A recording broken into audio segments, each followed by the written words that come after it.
Welcome to the 76 Capital Leadership Series. My name is Wayne Kimmel, and I'm your host and managing partner of 76 Capital, the sports tech venture capital fund. And on this show, I interview top sports entrepreneurs, athletes, and executives who are truly shaping and many times changing the overall sports landscape. I want to give a quick shout out to Ty and Vince back at the station, who are always pushing the right buttons and doing all the right things to make these shows work the way we need to do it. And just thanks for all your help, guys. And you could follow me at Wayne Kimmel across all the social media networks. And of course, follow 76 Capital as well across social media networks. Subscribe to our podcast as well as subscribe to our YouTube channel. And if you're an entrepreneur and you're building a company in the sports industry and truly trying to do the next thing, whether that's in sports betting, esports, fantasy sports, sports media, or the sports tech industry, reach out to us at 76 Capital because we would love to hear from you. So look, let's get right to it. We have a great guest today. We have a good friend. It's Matthew Berry, who's joining our show today. He is ESPN's senior fantasy football analyst, star of the Fantasy Show with Matthew Berry, and New York Times best-selling author and founder of the Fantasy Life app. Matthew, welcome to our 76 Capital Leadership Series. Wayne, I'm thrilled to be here. You know, I'm a huge fan of 76 Capital. I'm a huge fan of you. You and I have been friends for a long time, so it's exciting for me to get to do something professional. Well, you know, I've spoken at your conference, but anyway, it's always good to take our friendship public and do something for everyone else. So excited.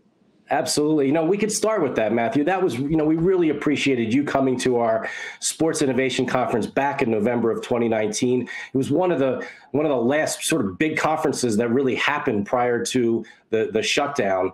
And, you know, that conference was amazing. We had over 300 people at Citizens Bank Park in Philadelphia. You came down for that. We also had David Stern there. It was one of his last public appearances. And yeah, wow, what a day. Rest in peace for David Stern. That was the first time I ever got to meet him. So I was happy that I got to meet him, a legend. And he was, not surprising, amazing that day. So it was a great event, a lot of fun networking, a lot of great questions, and some really interesting things that came out of that conference. I think in terms of deals, in terms of ideas, and I certainly made a lot of contacts. So highly recommend whenever you guys have the next one, everyone come to it. I appreciate that. And, you know, I'll tell you, one of the things I think I admire about you and what you've been able to do in your career is you've been able to take your passion for fantasy football, for fantasy in general, and make it your profession. You know, it's one of the things we talk about all the time at 76 Capital, that we're so fortunate to be in the world of investing in entrepreneurs, that we love to do that. We love to be around what's happening next in tech. And then bringing sports to all that is something that we just love to do. How did you make your passion your profession? Well, I didn't have the plan to. You know, it's interesting. Like, you know, I get interviewed and people say, like, oh, man, you know, you play fantasy football for a living. Like, you know, you must have a dream job. And I'm like, no, like when I was dreaming of jobs, this didn't exist. Like the idea, when I was in college, I tell my kids this, when I was in college, the idea that I could put on makeup and talk about fake football on the internet and make a living at it, a nice living, by the way, was insane to me. Like who thought that would be possible? And obviously that's come to fruition. And so I think what's so exciting is what I tell kids, and I've told my own kids, is follow your passion. Like, you know, like, what should I get into tech? Should I learn to code? Should I do this? Should I finance? What's the path to get into venture capital? And I'm just like, what's your passion? Like, I said, your career will figure itself out. But when you're young, I said, just what do you like to do? Because we're at a time where anyone can sort of do what they want to do. I told my oldest son, who graduated from college last year, I said, what do you like to do? I mean, I told him a story about how I got invited to take a tour of the Guinness factory in Baltimore. And in that factory, they come up with new flavors. They test them. They have a local bar there that they sell. If they sell well, then they distribute it regionally, and then ultimately nationally and internationally if it sells. But I'm like, so wait a minute.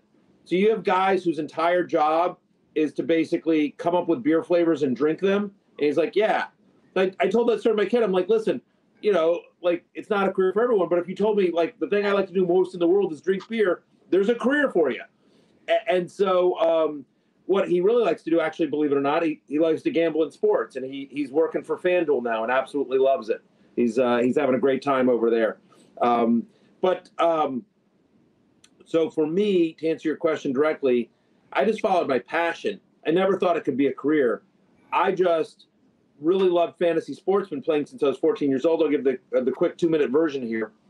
Been playing fantasy sports since I was 14 years old. In 1999, there was a website called Roto World, which has been turned into NBC Sports Edge. But it was an independent site at the time. It hadn't been sold to NBC yet. It was looking for writers. And this is, again, 1999. This is the days of AOL and CompuServe. You had to dial up to the internet. Like, You've Got Mail was a thing, right? And so I dialed in, and I wrote them, and I said, listen, I'm a professional writer living out here in Hollywood. I write for TV and movies, but I'm a fantasy nerd, and I've been playing since I was 14 years old. I'm in tons of leagues. I would love it. It's my passion. I think it'd be so much fun, just as a goof, to write a column for you guys on the side. And they wrote me back the next day, and they said, we looked you up on IMDb. Married with Children is our favorite show of all time. You're hired. So because I wrote for Married with Children, I got a chance to write a free article for a low-trafficked internet site. They're like, we can't pay anything, but we'll give you a shot. I think I'm a pretty good writer, and the column took off. People really responded to my writing style, to my advice. And after 4.5 years, 2004, people were starting to make money on the internet. Not significant money, but the bubble had sort of come and went, and all of a sudden people were realizing, okay, this could be an actual way to make some money. And I thought, well, you know what? At that point, I developed a big enough audience that I thought maybe I should start my own blog, and maybe I could make a couple of bucks on the side. And so I knew nothing at the time about venture capital or raising money. And there was nothing like Wix or something like that where you could just, or that you could just pull a website off the shelf. So I pulled $10,000 of my own money together. I hired a developer to build me a website and a content management system. I went to a bunch of friends of mine that I thought were good fantasy players that I knew would be writers in Hollywood. I went to a message board where I found some other people that I thought were answering questions intelligently, and I said, hey man, I can't pay anything, but you want to come do this site with me? And they were like, yeah. So I started a website called talentedmrroto.com. That was my nickname, Talented Mr. Roto. And because I hadn't raised any money, and again, this is pre-social media. There's no Facebook, Twitter, anything like that. MySpace was just getting started around this time. I basically realized the only way I could promote the website was me. I didn't have any marketing budget. So I went to every website, radio station, and TV station I could find and said, I will come on your air for free. I will write for you for free. Just link back to my website. Just mention the website. I started that. And obviously, when you're looking for promotion in the world of sports, ESPN is one of the first places, one of the first doors you knock on. There was a guy named Steve Mason out in Los Angeles. He's still there, Mason in Ireland. They do a great job for the ESPN radio station in LA. Steve Mason was a fan of my column. He's a big fantasy player. And he said, yeah, come on. Let's try it. We'll do a segment. Segment turned into 2, turned into an hour, turned into why didn't you guest host, and it just kept going well and well. And from there, I started doing weekly segments on cold pizza, which led to weekly segments on ESPN News, which led to me writing for ESPN the magazine. And eventually in 2007, ESPN came to me, and at that point in 2007, the site was profitable. It was well known. Look, no one was buying yachts, but we were in the black, and we had a good reputation. We won a bunch of awards, and we were well known within the industry. And ESPN came to me and they said, listen, we've been talking internally that we think fantasy football is big enough now and a big enough potential business for us that we need a guy. We've been talking internally. We need to find the Mel Kiper of fantasy football. Can we find a Mel Kiper of fantasy football? And we really like all the work you do for us. And we're impressed with your website. So we would like to buy your website, move you out to Connecticut, and make you the guy. and that's and it was a 2-year deal. They gave me a 2-year deal, and said we'll try it and we'll see. And we don't know. We've never really done this with fantasy football, but we'll try it. We'll see. And Wayne, at the end of my current contract, I'll have been at the company 17 years. So it's been a really fun, exciting ride. Matthew, it's an amazing story, and it's so inspiring, and I'm so excited to have you on our 76 Capital Leadership Series. We have Matthew Berry, this ESPN senior fantasy analyst. I mean, you got to follow Matthew if you're not already. I mean, you have millions of fans that follow you on social media and, of course, on TV all the time. But follow Matthew. I want to add one thing to that story that I forgot, because we don't have a ton of time. So I wanted to. But one thing that I think is important is that in 2005, remember, I'm making a living as a screenwriter. I'm writing movies for Hollywood, and even though I didn't get a ton of movies made, but I wrote a movie for The Rock, I wrote a movie for Hilary Swank, I wrote a movie for Tim Allen for Disney back when Tim Allen could get movies made. So I mean, I was a working writer in Hollywood, working on some really good projects. I did something for the producers of Elf. And Paramount. And so, but I wasn't happy. The only thing that really made me happy, this is sort of a really eye-opening moment for me, is that I realized that when I woke up in the morning and I went to bed at night, the thing that I cared the most about, the first thing that popped in my head was this website. I'm being paid 6 figures to write movies for these huge stars, and instead of thinking about the scene or the note that a producer gave me, or something that The Rock wanted changed or whatever, like I'm thinking about this dumb website that's got a couple thousand kids on it.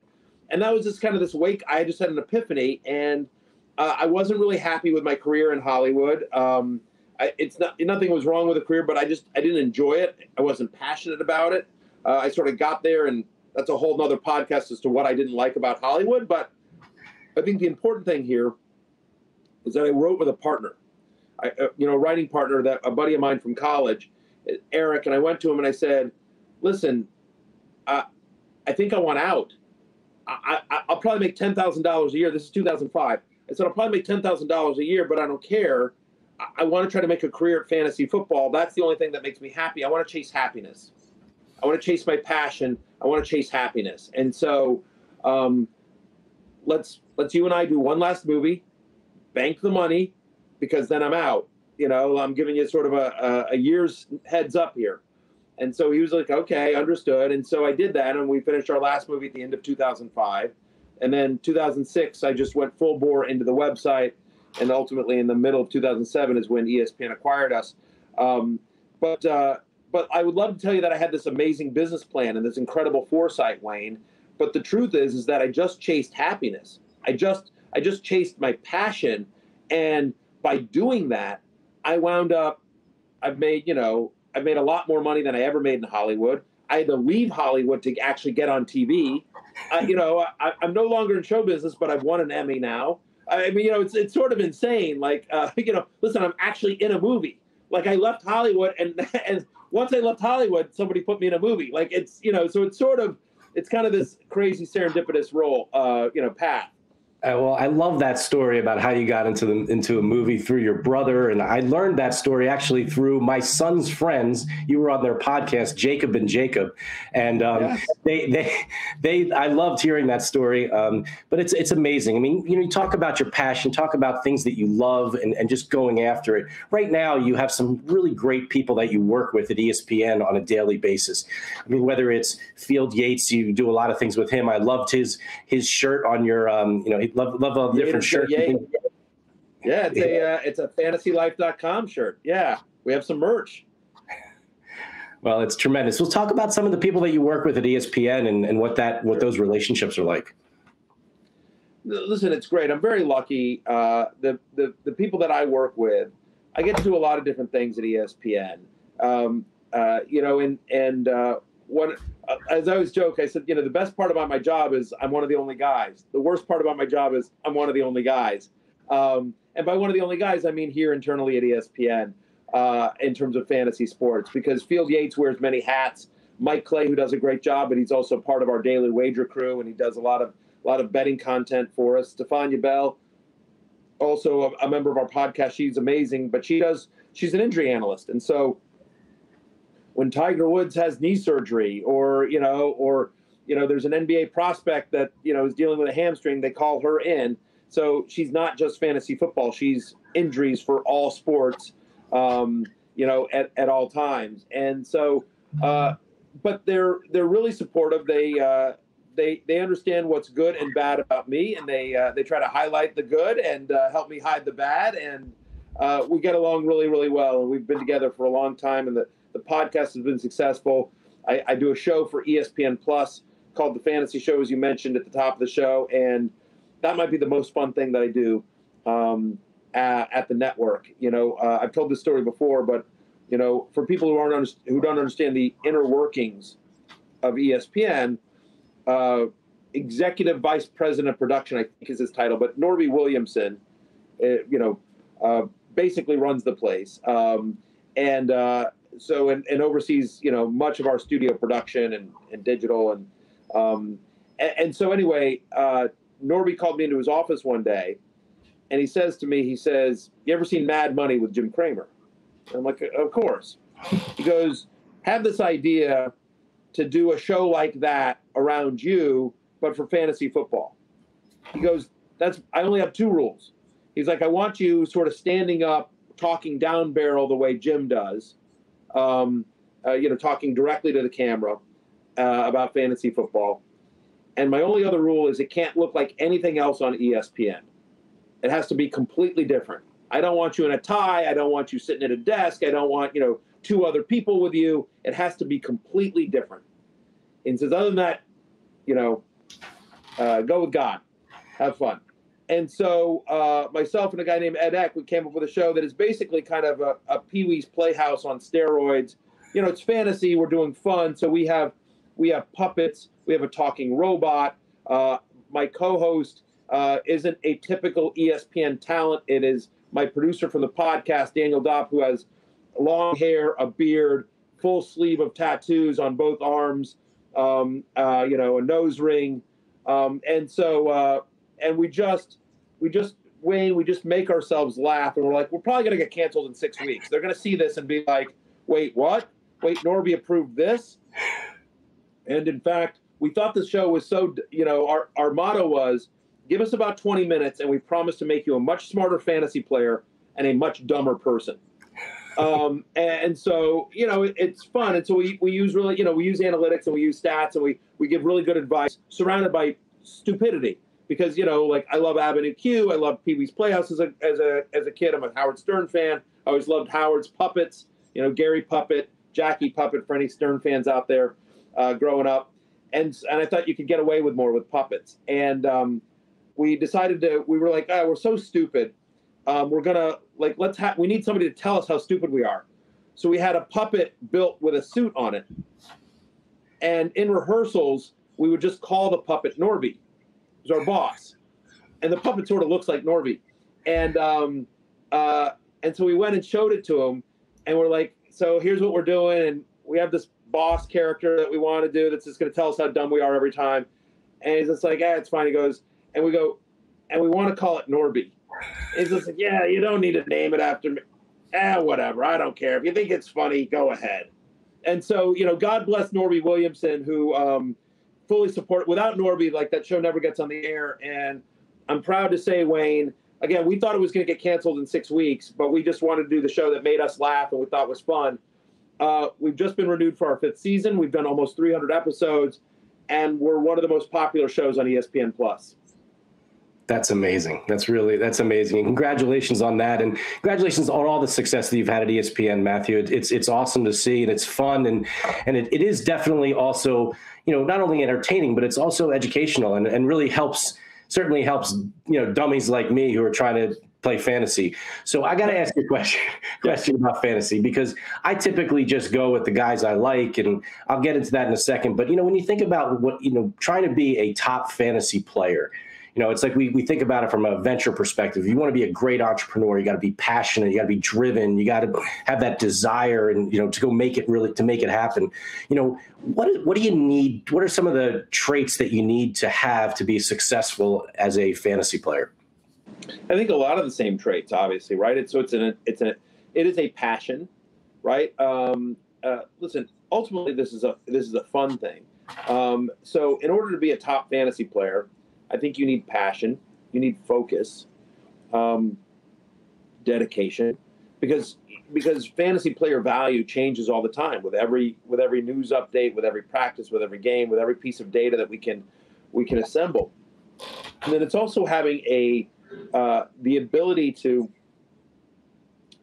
for lack of a better way to say it, to have a BS detector. Because it used to be back in the day that the problem was trying to get information pre-internet or even pre-social media, trying to get access to beat reporters and all 22 film and all the tools that you might want to use to do analysis. It was harder to come by. Certainly not accessible to the general public. But now, ESPN, not only is ESPN a 24/7 news channel, we've got 8 channels, and we've got a website, and we've got an app that sends you alerts all the time. And you've got guys like Adam Schefter breaking news left and right, and so now there's information overload. And so now the question is not trying to get information. Now it's trying to decipher of all the stuff you hear. This is a 24/7, 365 news cycle. What's important? What isn't? Aaron Rodgers says he isn't coming back to Green Bay. You're doing a best ball draft in the middle of June. Is that true or not? And the people that said, I think he's bluffing. I think he just is trying to blow off steam and wants to go to Hawaii and have a vacation instead of doing OTAs, made a profit there because they were able to get Aaron Rodgers much later in drafts because there were a lot of people that thought, well, this guy's holding out, he's not going to play. So it's being able to separate the wheat from the chaff, if you will, and ultimately I think all those are and just having a strong football mind, understanding odds and probability helps as well.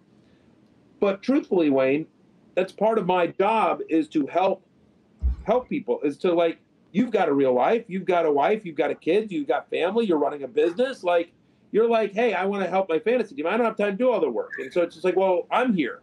Let me nerd out for you so you can then just look at my rankings, trust I've done the work, and then, you can take my rankings or my analysis. You can read Love Hate on ESPN.com. You can download the Fantasy Life app, and get incredible alerts. So it's, subscribe to rotopass.com, which is my premium site. Yeah, there's just lots of things you can do. Let me nerd out for you. Well, I love that. And I certainly love your love-hate columns. I mean, I certainly, at the beginning of the season, I love the story beforehand. I mean, this year, you talk about your Aunt Cookie. You've talked about so many personal stories that you share. How did that all come about? Well, you know what? It's great. And it just goes back to sort of a theme, I think, of this podcast, right? Following your passion, right? So, if I had just done a typical show on ESPN Plus, it probably would have been canceled because people would have been I can get that 6 days to Sunday. But the people that love us, really love us. We have a really hardcore, dedicated fan base that love our silliness. And so to your point about that is that, and I think this is an important lesson for anyone listening, is that when I started writing fantasy sports, I'm pretty good with numbers, right? But I'm not Nate Silver. I'm not. Right? I mean, there are people out there, or Mike Clay, who's a colleague of mine at ESPN, who's great with a spreadsheet. I'm good with numbers. I ain't as good as him. So there are people that are better than I at numbers. And I'm pretty good at looking at film and breaking down film. But I'm not somebody like Matt Bowen, who writes for us at ESPN.com and played safety in the NFL for 9 years, right? Or somebody like Tim. I'm not a former player. There are absolutely people that can break down film better than I can. And I absolutely have contacts within the NFL. I have coaches and general managers and players that I'll text with or DM with. But I'm not Adam Schefter. There are absolutely people that have more contacts, more inside information than I do, have more access than I do. So as I thought about it, Wayne, I thought, the one thing that I know that I can be better at than anyone else is talking about myself. I can be the best Matthew Berry in the world. I don't know about anything else, but I know I can be really great at Matthew Berry and talking about myself. I mentioned earlier in the show, I'm a big Howard Stern fan. And, the brilliance of Howard, and like that's a whole other podcast about, even if you're not a fan of Howard's content, the brilliance of Howard as a businessman in terms of what he's built, in terms of media empire, and the list of stuff he was the first to do in broadcasting is astronomical. So I'm a huge Howard fan. And, one of the things that was brilliant about Howard is Howard was just like, I'm just going to make it all about me. I'm going to make it all about me. And sort of try to brand myself. I had a conversation in 2004 when I started that website. Give me 1 second, because I think this is really an intuitive story.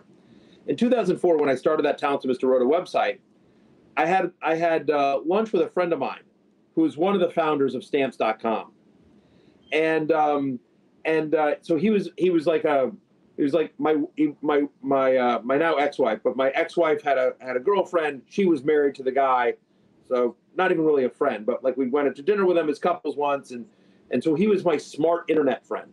Again, this is pre Facebook, Twitter, and so like I didn't understand anything about SEO or meta tags or how do I get traffic to my website. So I was just like, hey man, you co-founded Stamps.com. You're my smart internet friend. What do I do? So we talked a little bit about the business because I know nothing about the internet and I'm not a technical guy. And he said, well, why don't you get the guy? I go, what do you mean the guy? And he goes, well, you're sitting here telling me fantasy sports is huge and it's going to be even bigger and how popular it is and how it grows every year. He goes, I don't play. He goes, but if it's as big as you say it's going to be, then there has to be a guy. There has to be some person that's associated when you think of fantasy sports, when you think of fantasy football. Who's the one person you think of? Who's the? He's like, I don't know. Like, who's the Martha Stewart of fantasy football? Right? And I just said, honestly, no one. Like, there's a couple of people. There's a couple of people that, if you play are well known. That, there's somebody at ESPN, there's somebody at that writes for ESPN, that writes for Yahoo. Guy Ron Chandler writes for a website called Baseball HQ. But like, I don't think there's anyone that when you think of fantasy sports, you think of that one person. And so he said something it changed my life to me. He goes, he says, why don't you try to become that guy? And I go, me? He goes, how long have you been playing? I'm like, since I was 1999. This is 2004. I'm like, since 1999. He's like, all right, so you've been playing for, I'm sorry. Yeah, this is yes. He's like, all right, so you've been writing professionally since 1999. So you've been writing professionally for 6.5 years. You've been playing for over 20. Like, you have as much credibility as anyone else in this space. He goes, if this thing is as popular as you say it is, eventually someone's going to be that person. He goes, if I were you, I would do everything in my power to try to make it you. And that was really kind of like an eye-opening conversation for me. And so I thought, okay. And so from that point forward, I tried specifically with that goal in mind. I never thought I would get to where I was now. I mean, the idea that ESPN would buy the website and help me the way it has, but the idea was to try to make it about me. And so Talented Mr. Roto, that website, became a big advertisement for me. And one of the ways I did that, Wayne, was I started writing about me. And because I felt like that one way to differentiate myself from everyone else was that at that time, and still true to this day, I think on some level, is that if you took the name and the web, if you printed out 10 fantasy articles and you took the name and the headline off of every one of it, you couldn't tell whose was who.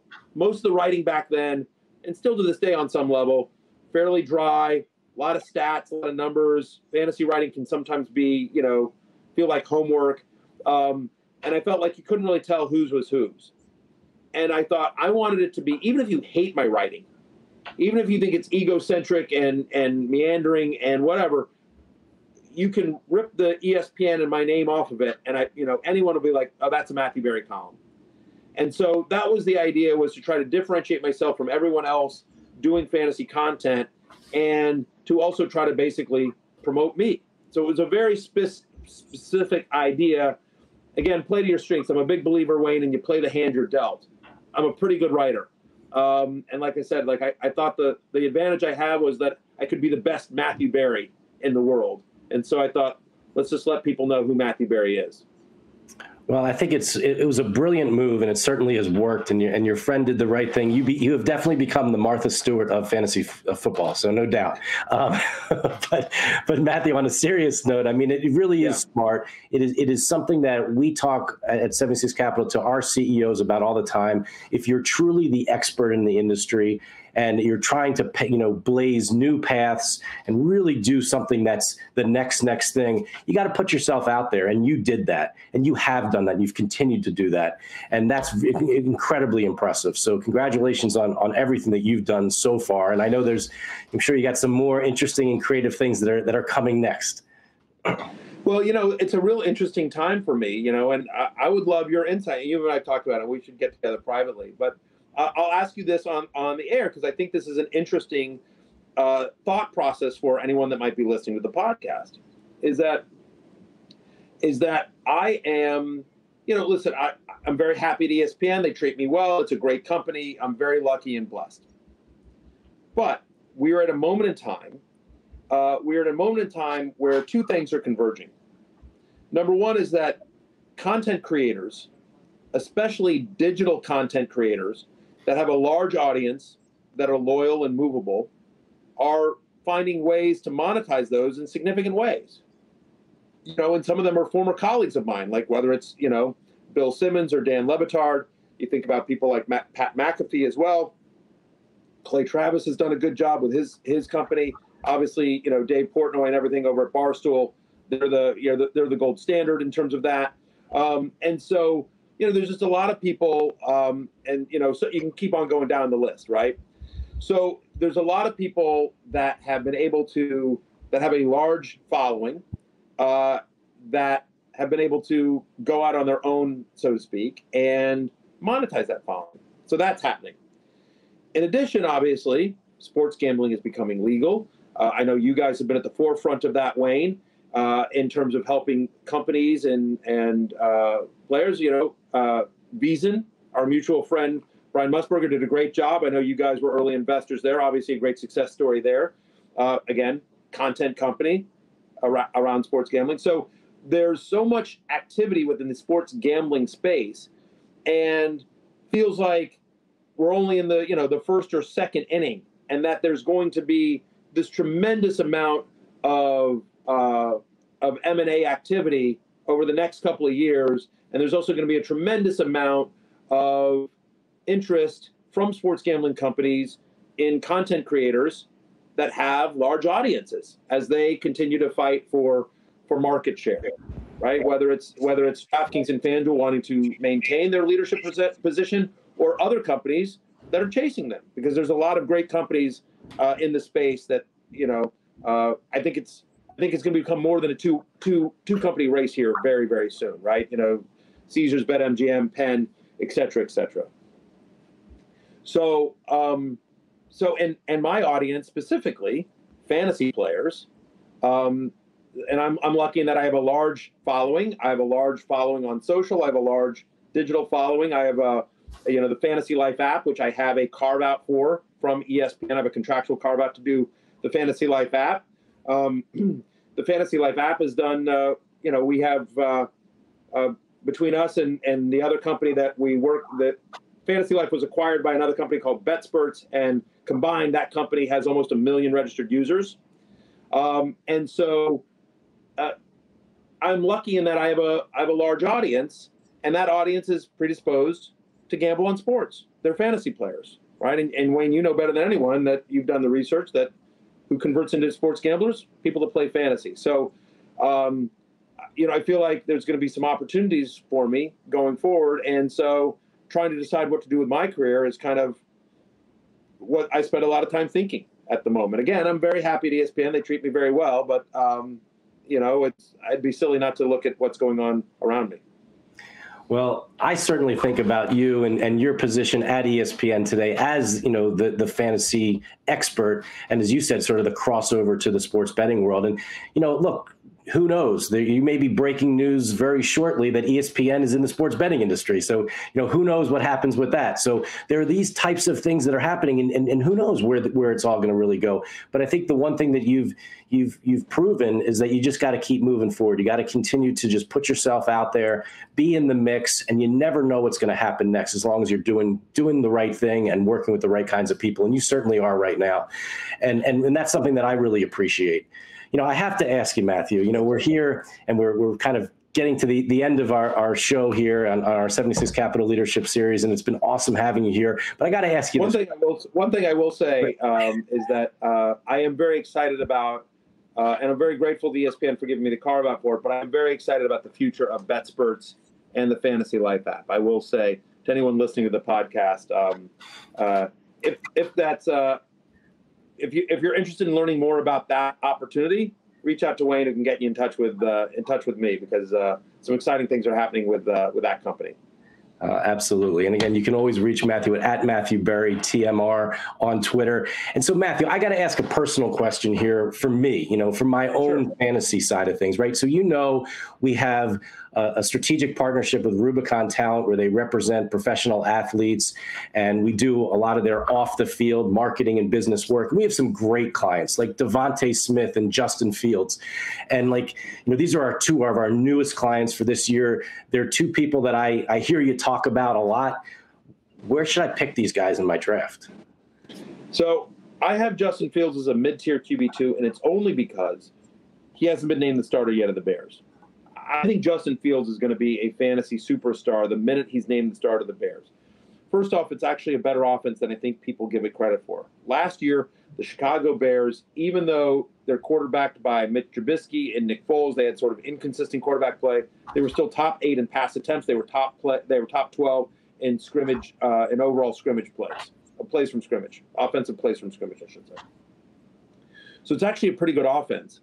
And now you add Justin Fields, right? I mean, again, so Allen Robinson, Darnell Mooney, who's a second-year player that I like quite a bit. Jimmy Graham is still there. Cole Kmet, who's a really nice second-year tight end. They have some weapons there, and obviously in terms of fantasy, mobile quarterbacks that can get you points with both their arm and their legs. We know what Justin Fields can do with his legs as well. So I think he's a fantasy superstar waiting to happen. He just needs to get the job. So I've been he's a big sleeper for me, and he's somebody that I've been recommending drafting and stashing, because I do think he could have a significant impact whenever he gets the starting job. As for Devonta Smith, I have him in the 40s, but it's only because wide receiver is so deep. Think about Justin Jefferson last year. One of the things, Justin Jefferson, obviously an amazing player, but one of the things I always say in terms of fantasy success comes from two things. It comes from talent, and it comes from opportunity. So Devonta Smith, who won the Heisman, I mean, I think his talent is unquestioned, right? I mean, he was just absolutely awesome at Alabama. So now, but then you get an opportunity. Well, that's what Justin Jefferson had last year. He was filling in for Stephon Diggs. He was going to be the number 2 wide receiver. We knew that in Minnesota, Justin Jefferson was going to get a big target share, because it was really Adam Thielen was the only other competition for targets in Minnesota. And that's exactly what happened. And Justin Jefferson had one of the best rookie seasons. In fact, the best rookie season in NFL history for a wide receiver since Randy Moss. So you look around Philadelphia, yes, they have Dallas Goedert. We'll see what happens with Zach Ertz. But Jalen Reagor, their first-round pick from last year, has had trouble staying healthy. But ultimately, there's a chance, and I think it's a better-than-average chance, that once Smith is on the field, he's got a 20 to 25% target share, which is just massive. And I'm excited about Jalen Hurts in year 2, his first full year as a starter. So I absolutely think both guys are high upside sleepers. I think they were smart signings by Rubicon, because I think once the football season starts and people get to see them on the field, I think both will be in demand for personal appearances and commercials and endorsements. Well, I love that, and they have a whole crop of tight ends as well. This year, Greg Olsen moves up to the broadcasting box for Fox, but we still have guys like George Kittle and your guy, which I saw you picked in your draft, Hawkinson. We got him from the Lions and Eric Ebron. So we got some nice and OJ Howard. So we got some nice tight ends. You got some big name tight ends. I love Hawkinson this year. Look, again, you just sort of look for target share and opportunity. We know Hawkinson's very talented. He was a first-round pick coming out of college, fully healthy now. Detroit doesn't have a lot. You know, it's a rebuilding year for the Lions, obviously. That passing offense is going to go through T.J. Hawkinson. Kittle is a no-brainer, of course. You know, he should be – I have him as tight end 3. I have Hawkinson at tight end 4. So they should be among the first tight ends off your board. I have Kelsey at 1. I have Darren Waller at 2. But certainly, I'm sure Rubicon has made and will continue to make a lot of money off of George Kittle and T.J. Hawkinson. I do like, Eric Ebron is a pro in Pittsburgh, which is always a great market as well.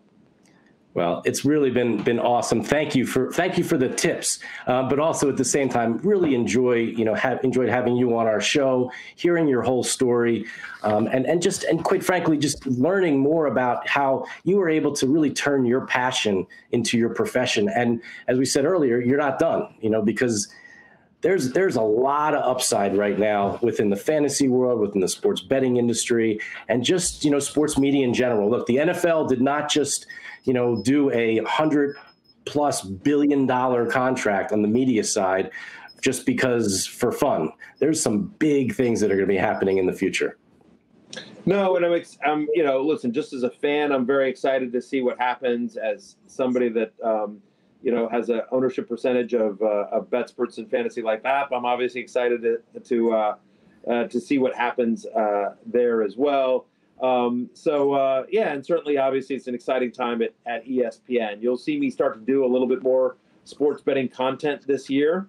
So I'm excited to dip my toe in that water. Hasn't really been an option before, but it is now. So I'm excited about that and excited about the future. It's an exciting time to be in the sports world. Like I agree with you. I think we're just at the beginning. Well, we completely agree. Thank you so much, Matthew. Thanks for joining us on our show. We loved having you a guest on our 76 Capital Leadership Series.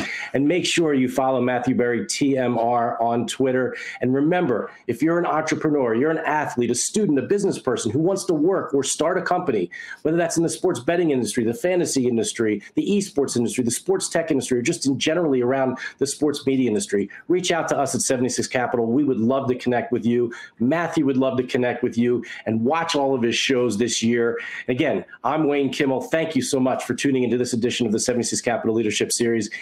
And again, Matthew, thank you. And you know what you got to do. You got to get out there and just go make it happen, just like Matthew said today. Have a great day, everybody. Absolutely. Follow your passion.